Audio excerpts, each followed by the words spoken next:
Now, I want to share a story with you, and this is actually an article that I wrote over the weekend called All Wars Are Bankers' Wars. And I went in, I did a lot of research. It's posted to the front page of whatreallyhappened.com. I understand it's already gone viral. It's being reposted around the web. But I wanted to basically tell it to you here on the radio show. And it's a very long story. We're probably going to take the rest of the hour to do it. But it's something that you need to understand, that all of these wars and assassinations that we're told are crazed lone nut assassins or weapons of mass destruction or bringing democracy, all of them track back to the private central bankers as the initiating event. And the more you study this, the more you will realize all the wars are wars for the bankers, for the private central bankers. And I know a lot of people are going to have difficulty comprehending this. Just how many of these wars we have fought as a nation were fought for no other purpose than to force private central banks onto nations that did not want them. So we're going to have a few examples so you understand why at this particular time in history the United States government is mired in so many wars against so many foreign nations. And there's plenty of precedents for this. Now, going back to the beginning, the United States fought the American Revolution primarily over King George III's Currency Act, which forced the colonists to abandon their own government-issued currencies and conduct business only using printed banknotes borrowed at interest from the Bank of England. If you go back to the writings of Ben Franklin, direct quote, the refusal of King George III to allow the colonies to operate an honest money system which freed the ordinary man from the clutches of the money manipulators was probably the prime cause of the revolution. That's Ben Franklin. Now, our public schools don't teach that because you're not supposed to know that the bankers were really behind the American Revolution. After the Revolution, the United States adopted a revolutionary, radically different economic system in which the government issued its own value-based currency so that private banks couldn't skim the wealth of the people through interest-bearing banknotes. So the American Revolution was fought primarily to free the American people from King George III's Currency Act, which ordered them to conduct all business using printed banknotes borrowed at interest from the Bank of England. So the Bank of England was just, raking in wealth from the labor of the American people in exchange for ink and paper. And that fueled the anger that led to the American Revolution. Your public schools don't spend a lot of time on that, but that was really what it was all about. So the revolution was over, the United States was born, but the private bankers are nothing if not dedicated to their schemes to acquire other people's wealth, and they knew full well how easy it is to corrupt a nation's leaders. Now, just 1 year after Mayor Amschel Rothschild had uttered his infamous, "Let me issue and control the nation's money, and I care not who makes the laws," private bankers succeeded in setting up a new private central bank called the First Bank of the United States, largely through the efforts of the Rothschilds' chief supporter in the United States, Alexander Hamilton. Now, this First Bank of the United States was founded in 1791, and by the end of its 20-year charter, the First Bank of the United States had almost ruined the nation's economy while enriching the bank's owners. As a result, Congress refused to renew the charter and signaled their intention to go back to a state-issued, value-based currency on which the people paid no interest at all to any banker. This resulted in a threat from Nathan Mayer Rothschild against the U.S. government. Quote, "Either the application for renewal of the charter is granted, or the United States will find itself involved in a most disastrous war." End quote. Congress still refused to renew the charter for the First Bank of the United States, whereupon Nathan Mayer Rothschild railed, quote, "Teach those impudent Americans a lesson. Bring them back to colonial status." End quote. Financed by the Rothschild-controlled Bank of England, Britain then launched the War of 1812 to recolonize the United States and force them back into the slavery of the Bank of England's banknotes, or to plunge the United States into so much debt they would be forced to accept a new private central bank. And the plan worked. Even though the United States won the War of 1812, Congress was forced to grant a new charter for yet another private bank, issuing the public currency as loans at interest, the Second Bank of the United States. Once again, private bankers were in control of the nation's money supplied and cared not who made the laws or how many British or American soldiers had to die for it. So once again, the nation was plunged into debt, unemployment, poverty by the predations of the private central bank, and in 1832, Andrew Jackson successfully campaigned for his second term as president under the slogan, "Jackson and no bank." True to his word, Jackson succeeded in blocking the renewal of the charter for the Second Bank of the United States of America. And this was where that famous quote came from Andrew Jackson. Quote, "Gentlemen, I too have been a close observer of the doings of the Bank of the United States.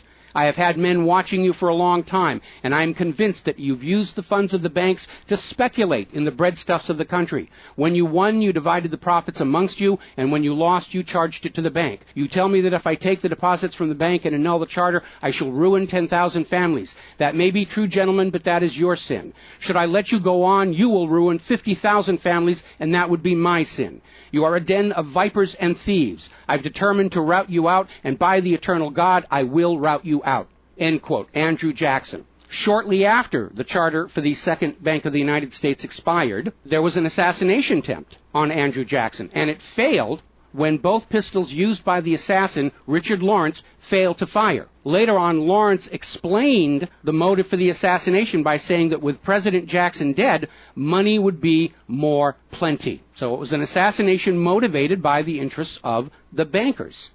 Now, our public school system is as subservient to the bankers' wishes to keep certain history from you, just as the corporate media is subservient to Monsanto's wishes to keep the dangers of GMOs from you, and the global warming cult's wishes to conceal from you the fact that Earth has actually been cooling for the last 16 years. So it should probably be no surprise that the financial dimension of the Civil War are not well known to the average American. It's portrayed in our history books and our popular media as an internal dispute over slavery, but in fact it was a war with global implications. When the Confederacy seceded from the United States, the bankers once again saw the opportunity for a rich harvest of debt and offered to fund Lincoln's efforts to bring the South back into the Union at 30% interest. Lincoln remarked that he would not free the black man by enslaving the white man to the bankers, and using his authority as president, issued a new government currency, the greenback. This was a direct threat to the wealth and power of the central bankers, who quickly responded. This is a quote from the London Times following Lincoln's issuance of the greenbacks. Quote, "If this mischievous financial policy, which has its origin in North America, shall become indurated down to a fixture, then that government will furnish its own money without cost. It will pay off debts and be without debt. It will have all the money necessary to carry on its commerce. It will become prosperous without precedent in the history of the world. The brains and wealth of all countries will go to North America. That country must be destroyed, or it will destroy every monarchy on the globe."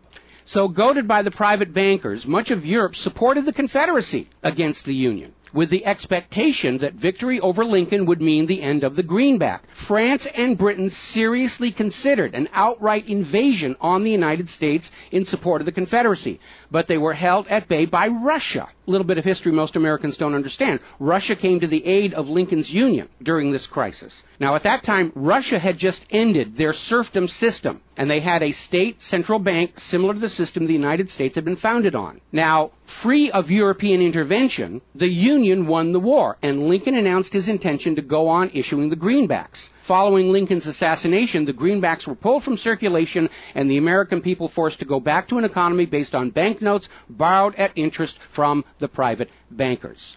So finally, in 1913, the private central bankers of Europe, in particular the Rothschilds of Great Britain, the Warburgs of Germany, met with their American financial collaborators on Jekyll Island, Georgia, to form a new banking cartel with the express purpose of forming the Third Bank of the United States, with the aim of placing complete control of the United States money supply once again under the control of private bankers. Owing to hostility over the previous banks of the United States, the name of this third bank was changed to the Federal Reserve, in order to grant the new bank a quasi-governmental image. But in fact, it is a privately owned bank. It's no more federal than Federal Express. In fact, last year, the Federal Reserve successfully rebuffed a Freedom of Information lawsuit by Bloomberg News on the grounds that as a private banking corporation, and not actually a part of the U.S. government, the Freedom of Information Act did not apply to the operators of the Federal Reserve. So 1913 proved to be a transformative year for the nation's economy. First, with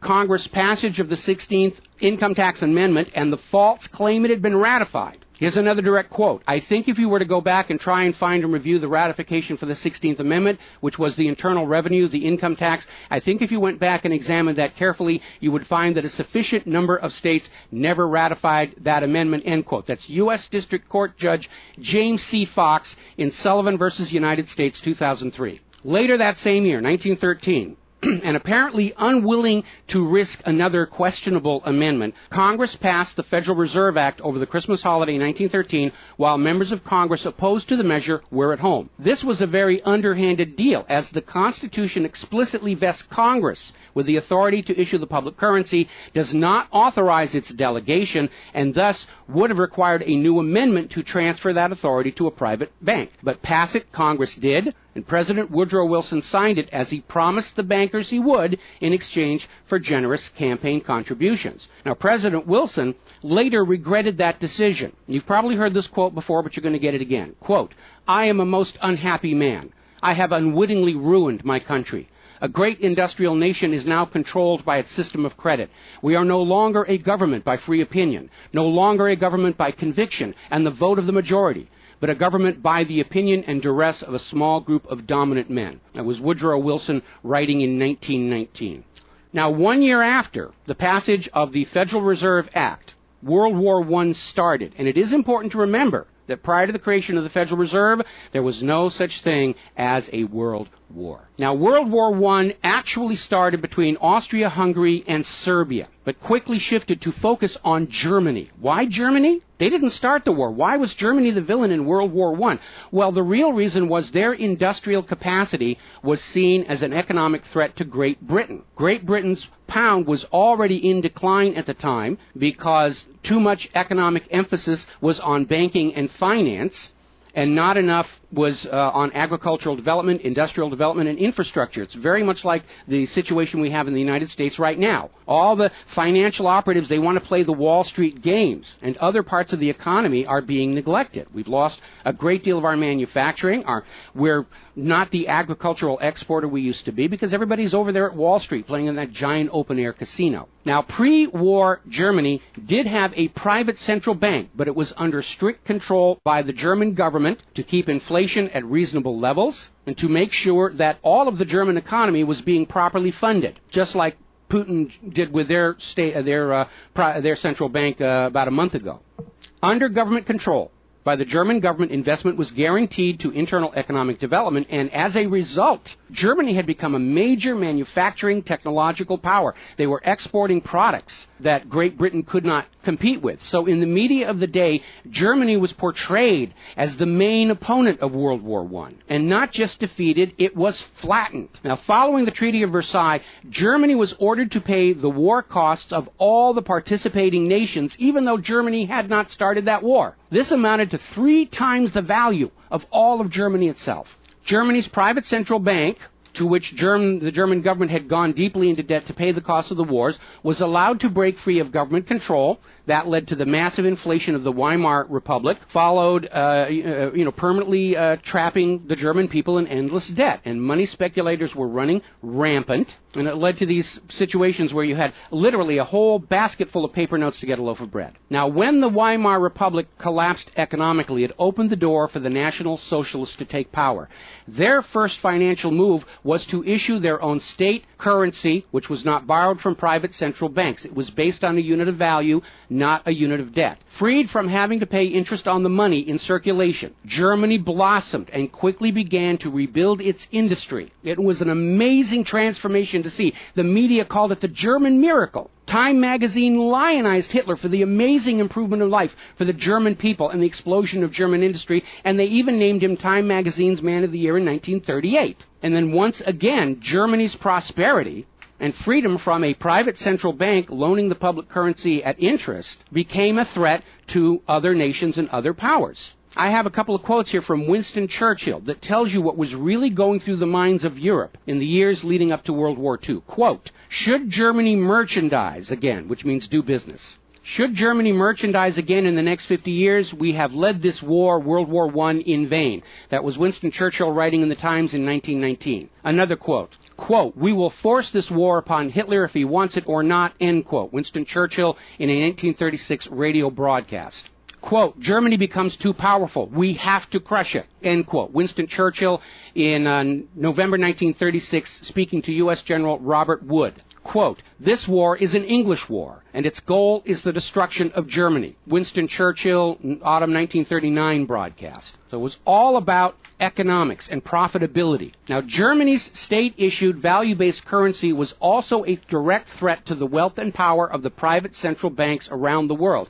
And as early as 1933, they started to organize a global boycott against Germany to strangle this upstart ruler who thought he could run his nation without a private central bank.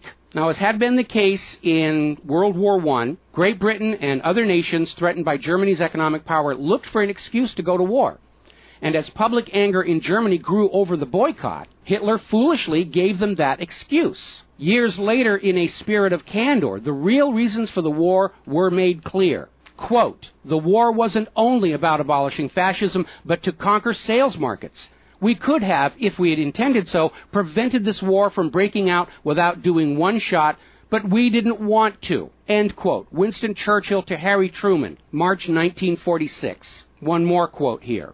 Quote, "Germany's unforgivable crime before World War II was its attempt to loosen its economy out of the world trade system and to build up an independent exchange system from which the world finance couldn't profit anymore. We butchered the wrong pig." End quote. Winston Churchill writing in his book, The Second World War. Now, a little side note, we're going to actually step back in time to the years before World War II. A little bit of history a lot of Americans are still completely unaware of. And it involves a gentleman by the name of Marine Corps Major General Smedley Butler. In 1933, Wall Street bankers and financiers had bankrolled the successful rise to power of Hitler and Mussolini. Brown Brothers Harriman in New York, and they're still there. I saw them when I was there for the 9/11 anniversary. They were financing Hitler right up to the day war was declared with Germany. And these Wall Street financiers decided that a fascist dictatorship in the United States, based on the one Mussolini had in Italy, was going to be far better for their business interests than Roosevelt's New Deal, which threatened massive wealth redistribution to recapitalize the working and middle classes of America. So the Wall Street tycoons recruited General Butler to lead the overthrow of the U.S. government and install a Secretary of General Affairs who would be answerable to Wall Street and not the people, would crush social unrest and shut down all the labor unions. General Butler pretended to go along with the scheme, but then exposed the plot to Congress. So they recruited Marine Corps Major General Smedley Butler to lead this coup d'etat because Butler was very popular with the soldiers, and his image as part of this move would help convince the military this was the right thing to do. Now, to his credit, Major General Smedley Butler, remembering his oath to the Constitution, pretended to go along with the scheme, but then exposed the plot to the United States Congress. Congress, then as now in the pocket of Wall Street bankers, refused to act. When Roosevelt learned of the planned coup, he demanded the arrest of the plotters, but the plotters simply reminded Roosevelt that if any one of them were sent to prison, their friends on Wall Street would deliberately collapse the still fragile U.S. economy and blame Roosevelt for it. So Roosevelt was unable to do anything about this attempted coup d'etat until the start of World War II, at which time he prosecuted many of the plotters under the Trading with the Enemy Act. Now, mostly it was glossed over. Oh, it's just a rumor, unfounded, it's wacko conspiracy theory. But in 1967, the congressional minutes of Smedley Butler's revelation to Congress of the coup were finally released to the public. You ever see this movie 7 Days in May, Kirk Douglas and Burt Lancaster, about an attempted military takeover of the United States of America? It was based loosely on this story. But of course, in the movie, the bankers being behind the Burt Lancaster character was completely removed from the script here. Now, Smedley Butler is also famous for writing a work called War is a Racket. And I would like to read you a quote from that. Quote, "I spent 33 years and 4 months in active military service as a member of our country's most agile military force, the Marine Corps. I served in all commissioned ranks from second lieutenant to major general. And during that period, I spent more of my time being a high-class muscle man for big business, for Wall Street, and for the bankers. In short, I was a racketeer, a gangster for capitalism. I suspected I was just part of a racket at the time. Now I'm sure of it. Like all members of the military profession, I never had an original thought until after I left the service. My mental mental faculties remained in suspended animation while I obeyed the orders of the higher-ups. This is typical with everyone in the military service. Thus, I helped make Mexico and especially Tampico safe for American oil interests in 1914. I helped make Haiti and Cuba a decent place for the National City Bank boys to collect revenues in. I helped in the raping of half a dozen Central American republics for the benefit of Wall Street. The record of racketeering is long. I helped purify Nicaragua for the International Banking House of Brown Brothers in 1909 through 1912. I brought light to the Dominican Republic for American sugar interests in 1916. In China in 1927, I helped see to it that the Standard Oil went its way unmolested. During those years, I had, as the boys in the back room would say, a swell racket. I was rewarded with honors, medals, and promotion. Looking back on it, I feel I might have given Al Capone a few hints. The best he could do was operate his racket in 3 city districts. I operated on 3 continents. General Smedley Butler, former U.S. Marine Corps Commandant, and he wrote that in 1935. So, now moving forward here. As president, John Fitzgerald Kennedy understood the predatory nature of private central banking. He understood why Andrew Jackson fought so hard to end the Second Bank of the United States. So Kennedy wrote and signed Executive Order 11110, which ordered the U.S. Treasury to issue a new public currency called the United States Note. Now, Kennedy's United States notes were not borrowed from the Federal Reserve. They were created by the U.S. government and backed by the silver stockpiles held by the U.S. government. It represented a return to the system of economics the United States had been founded on, and it was perfectly legal for Kennedy to do so under the Constitution. All told, some $4.5 billion went into the public circulation, which eroded interest payments to the Federal Reserve and loosened their control over the nation. 5 months after signing Executive Order 11110, John F. Kennedy was assassinated in Dallas, Texas, and the United States notes pulled from circulation and destroyed. Following Kennedy's assassination, John J. McCloy, president of the Chase Manhattan Bank and president of the World Bank, was named to the Warren Commission. Now, I don't care how good a banker he is. He's not qualified to be investigating a murder, which is what we were told the Warren Commission was all about, to get the truth of the assassination. But we all know that the Warren Commission was there to cover up what was going on, and obviously we can presume safely that John J. McCloy's presence on the Warren Commission was to make sure the American public never got even a hint of the financial dimensions behind the assassination. So, as we enter the 11th year of what I am certain future history will most certainly describe as World War III, we need to examine the financial dimensions behind all these wars. Why are we here? Why are our children being killed and crippled? Is this another war for the profit of the private central bankers? And the answer is yes. Now, toward the end of World War II, when it became obvious that the Allies were going to win and dictate the post-war political environment, the major world economic powers met at Bretton Woods, a luxury resort in New Hampshire, in July of 1944, and they hammered out the Bretton Woods Agreement for International Finance. The British pound lost its position as the global trade and reserve currency to the U.S. dollar. There are indications this was part of the price demanded by Roosevelt in exchange for the U.S. entry into the war. Now, absent the economic advantages of being the world's go-to currency, Britain was forced to nationalize their Bank of England in 1946. The Bretton Woods Agreement, ratified in 1945, in addition to making the dollar the global reserve and trade currency, obligated the signatory nations to tie their currencies to the dollar. The nations that ratified Bretton Woods did so on 2 conditions. The first was that the Federal Reserve would refrain from overprinting the dollar, basically as a means to loot real products and produce from other nations in exchange for ink and paper. It basically was an imperial tax imposed by the U.S. economic system on the rest of the world. That assurance of no overprinting was supposedly backed up by the second requirement, which was that the U.S. dollar would always be convertible back to gold by the U.S. government at $35 an ounce. Now, of course, the Federal Reserve, being a private bank and not answerable to the U.S. government, did in fact start overprinting paper dollars, which were sent to other nations around the world, and under Bretton Woods, they had to send back products and produce and raw materials at full value. And much of the perceived American prosperity of the 1950s and 60s was the result of these foreign nations having to send real raw materials, goods, produce, back to the United States in exchange for these little pieces of paper with ink all over them, because they were forced to accept these paper notes as being worth $35 per ounce of gold. Then in 1970, France started looking at this huge pile of printed paper notes sitting in their bank vaults, for which real French products like wine and cheese had been traded, and it notified the United States government that they would exercise their option under Bretton Woods to return all those paper notes for gold at the agreed-upon $35 per ounce exchange rate. The problem was the United States had nowhere near the gold to redeem all those paper notes. So on August 15, 1971, Richard Nixon temporarily, nudge, nudge, wink, wink, say no more, suspended gold convertibility of the U.S. Federal Reserve notes. This Nixon shock, as it was termed at the time, effectively ended Bretton Woods, and many global currencies started to delink from the U.S. dollar. And it created another problem, because the United States had been collateralizing their loans, money borrowed from other governments and foreign investors, with the American nation's gold reserves. And with the awareness that there wasn't enough gold to redeem all the Federal Reserve notes, lenders to the U.S. were starting to wonder, did the U.S. government have enough gold to collateralize their outstanding debts? Foreign nations began to get very nervous about the loans to the United States, and they were understandably reluctant to loan any additional money without some form of collateral.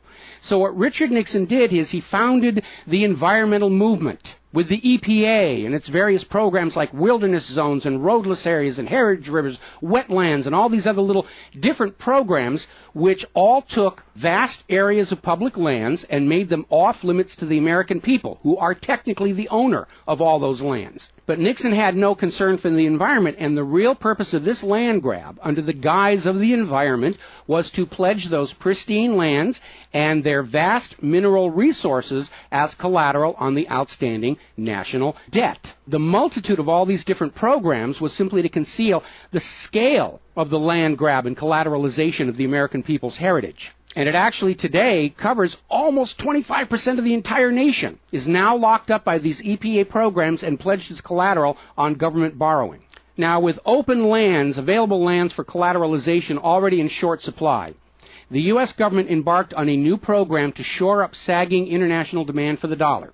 The United States approached the world's oil-producing nations, mostly in the Middle East, and offered them a deal. In exchange for only selling their oil for dollars, the United States would guarantee the military safety of those oil-rich nations. The oil-rich nations would agree to spend and invest their U.S. paper dollars inside the United States, particularly in U.S. Treasury bonds, which would be redeemable through future generations of U.S. taxpayers. The concept was labeled the petrodollar.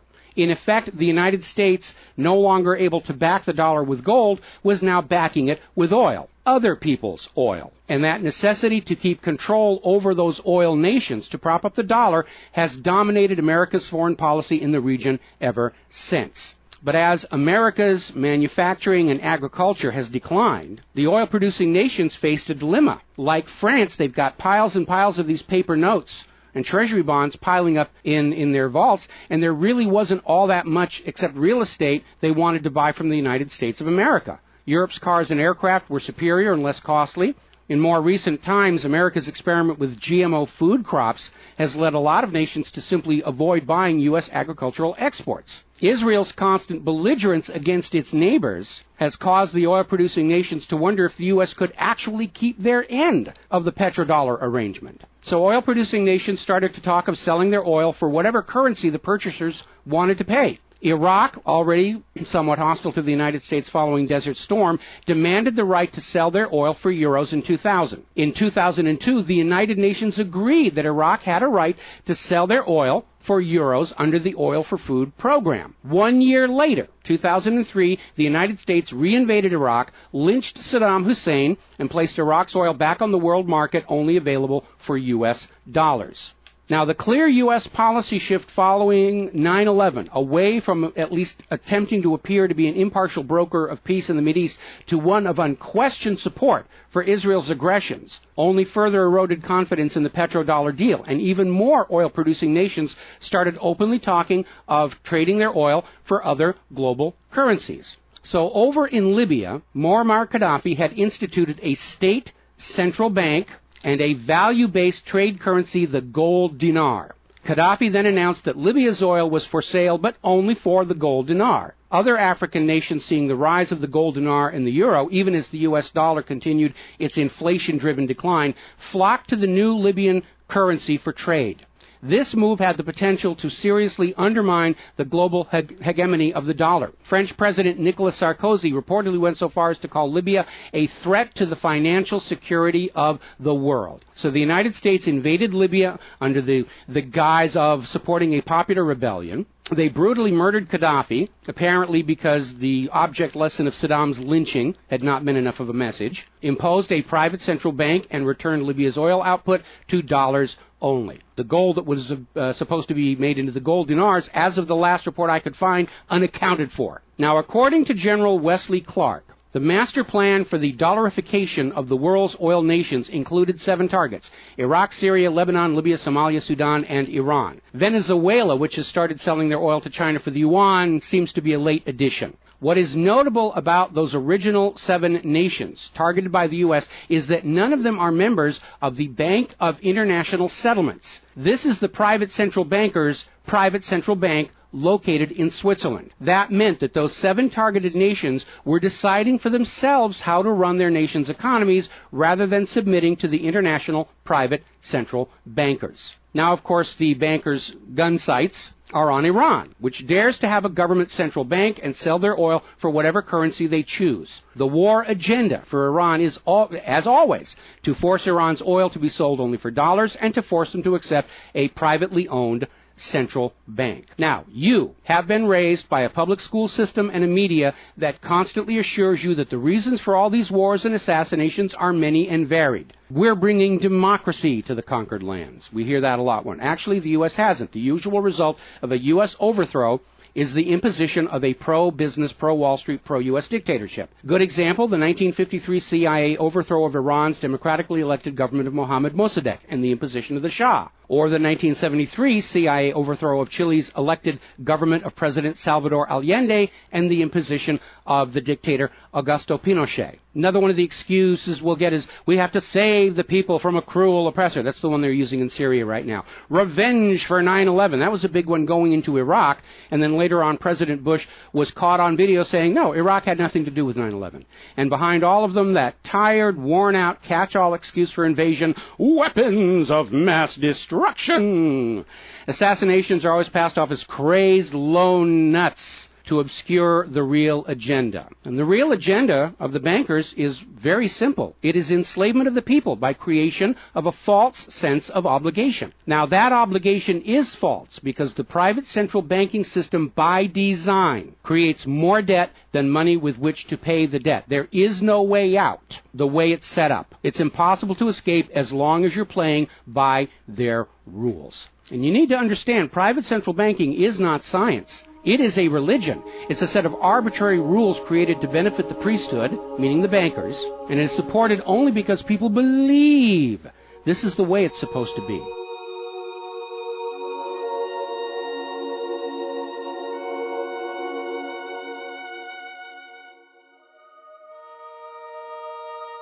It is a religion.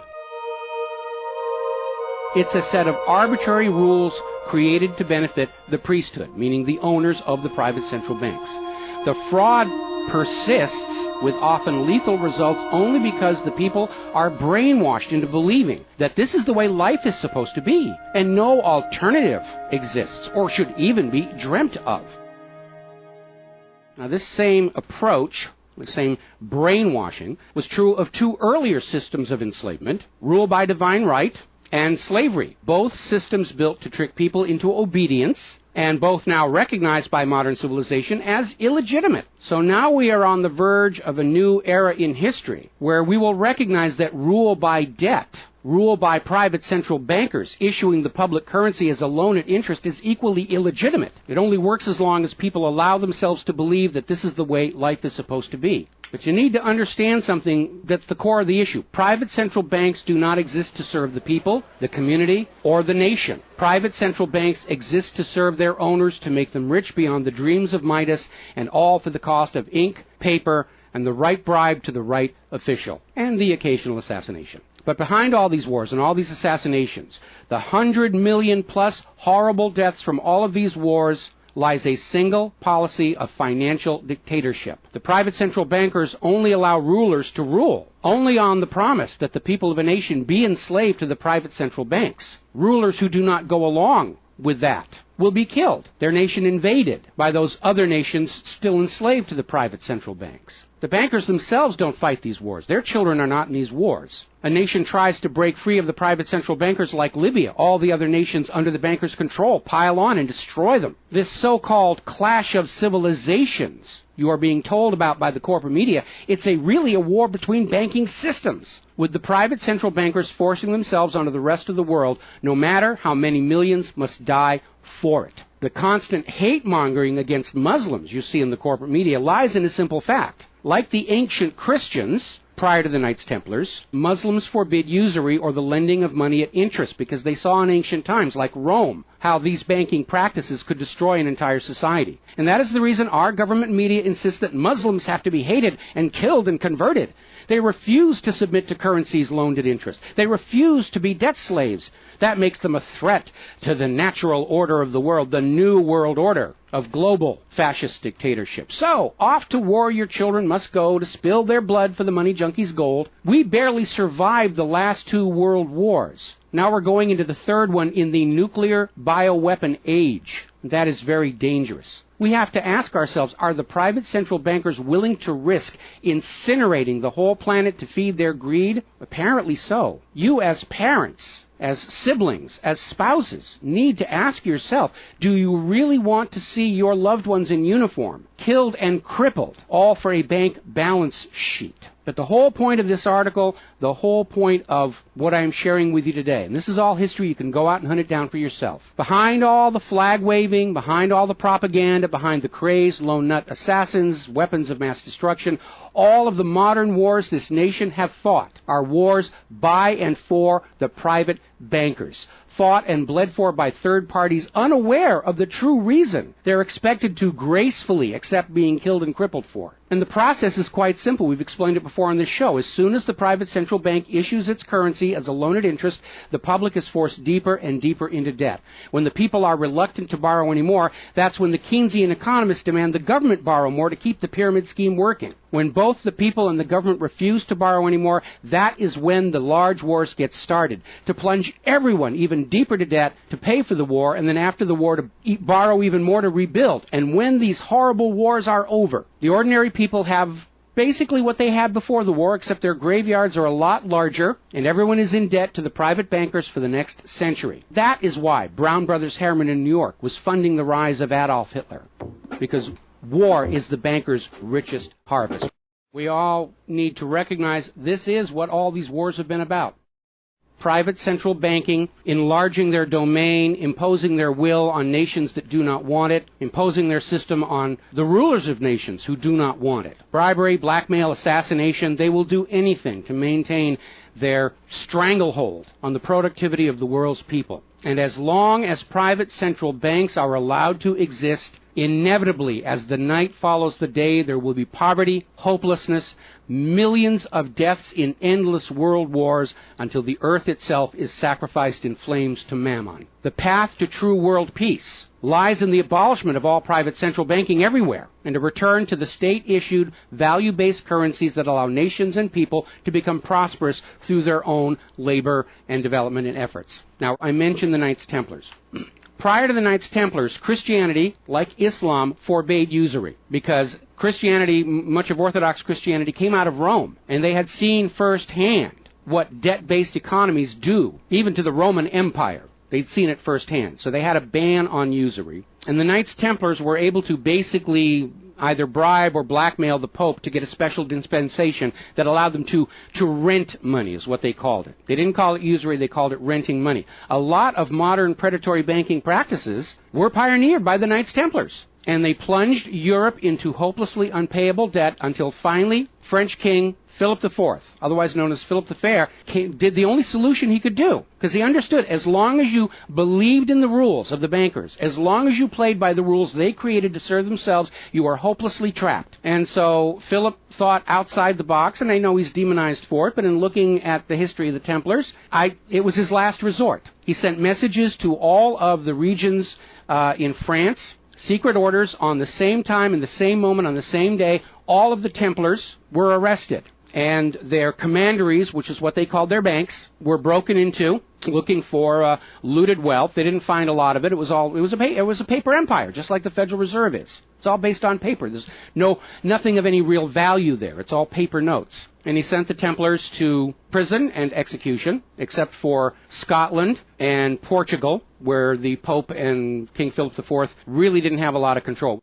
I think that the governments of the world, looking at the situation, looking how close we are to seeing this current world conflict emerge into a full-blown global thermonuclear war, that maybe they need to start thinking about the wisdom of King Philip the Fair and say it's time to simply grab all these private central bankers all at the same time so they can't simply skedaddle from one nation to another and come back and try the same thing again, as they will inevitably do, because these people are addicts. They're hopelessly addicted to other people's money. That's why we call them money junkies. When we see somebody who's addicted to cocaine or methamphetamine or heroin, and we can easily see how they're destroying their home and community around them. Now we need to look at these money addicts and look at how they're destroying the entire world around them. And it's time for an intervention. It's time for us to become private central banking heretics, to stop believing that this is the way life is supposed to be, because it isn't. It isn't even the way the United States was actually started. And they're trying as hard. Look at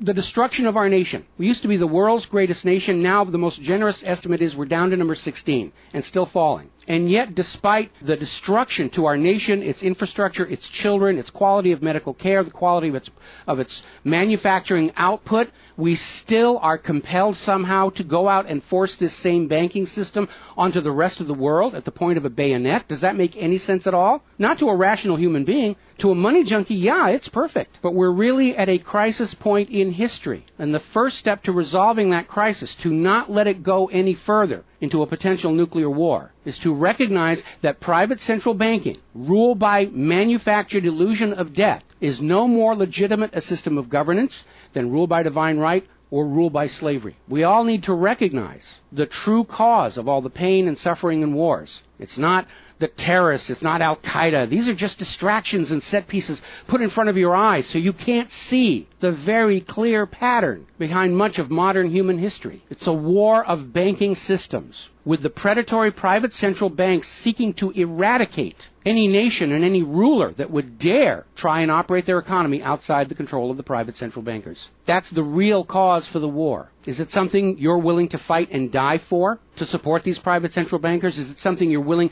to let your sons and daughters and brothers and sisters be blown to bloody bits for, so the money junkies can have their latest fix, just a little tiny bit more gold or a little larger number on the bottom of that brokerage statement, so they can have today's thrill, their fix of money that is bought with the blood of your children? I don't think so. But the time has come to point out what really is the cause of all causes behind all the wars and suffering that our planet is having to endure and our people are having to endure. The common enemy of all humankind are private central banks issuing the public currency as a loan at interest. And as history will show, they will do anything, up to and including global wars, to keep their lock on yours and your children's future economic well-being and productivity. We're not a free society. Media will tell us that we're free, but we're not free. We are slaves. Our slave chains are made of paper, and that paper is the Federal Reserve note. Too few of our leaders have tried to stand up to